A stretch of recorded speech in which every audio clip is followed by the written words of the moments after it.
le 3 novembre, au milieu de cette biennale du patrimoine horloger, nous allons réouvrir le musée qui est fermé actuellement pour réaccrochage, qui aura été fermé pendant presque un mois parce que, à la suite des travaux de cet été, eh bien, on réaccroche l'entièreté des salles, à une ou deux petites exceptions près. Tout le musée est entièrement réaccroché, toutes les œuvres seront soit nouvelles, soit déplacées, et du coup, et c'est un petit peu le projet, c'est de raconter de nouvelles choses. Le premier étage est réaccroché avec certaines œuvres qui sont identiques et surtout aux précédentes expositions, et surtout un certain nombre de clins d'œil par rapport à l'exposition précédente. Parce que ça, c'est peut-être le slogan, un peu à un franc 20, mais le slogan tout de même qu'on pourrait lâcher par rapport à la participation du musée des Beaux-Arts dans cette biennale du patrimoine horloger. Un musée mesure le temps à une autre échelle. Et l'unité de mesure du temps pour un musée, c'est l'exposition. Et donc, d'une exposition à l'autre, on glisse toujours des petits rappels des expositions précédentes, des petites allusions aux expositions à venir.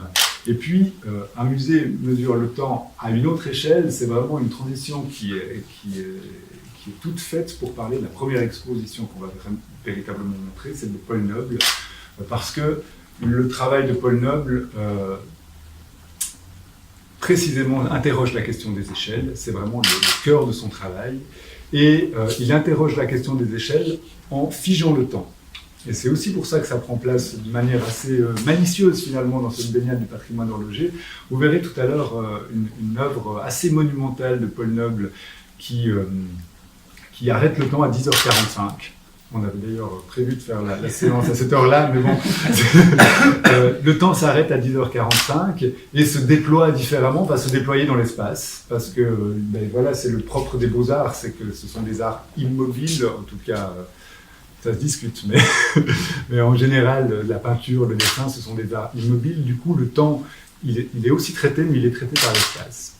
Un des principes de ma programmation, puisque c'est la première exposition que véritablement je programme, sans devoir le faire à la dernière minute comme cet été, où on avait programmé des choses un petit peu dues aux aléas des travaux du musée. Ça, c'était vraiment une exposition qui me tenait à cœur depuis mon arrivée ici. Et puis, un des principes que je souhaite mettre en œuvre, c'est de faire des expositions qui soient monographiques, qui permettent de rentrer véritablement dans le travail d'un artiste, de rentrer à fond, de comprendre un petit peu tout l'univers d'un artiste. Alors, l'utopie de Luisana González Cotrini, elle est très bizarre. C'est pas une île, c'est pas une civilisation, c'est avant tout ça. C'est précisément l'absence de tout ça. C'est de la peinture qui va représenter d'abord des étendues indéterminées, dans lesquelles évoluent des personnages qui agissent entre eux comme s'il n'y avait jamais eu de civilisation, comme s'ils étaient régis par leurs purs instincts, comme si aucun tabou n'existait. Alors, ça implique qu'ils vont se livrer à des gestes, des actes qui vont peut-être nous troubler un petit peu. Il y a un rapport aux fluides humains qui est un peu inhabituel. Je le dis sous forme de litote, mais c'est une peinture qui étonnamment n'est pas du tout brutale.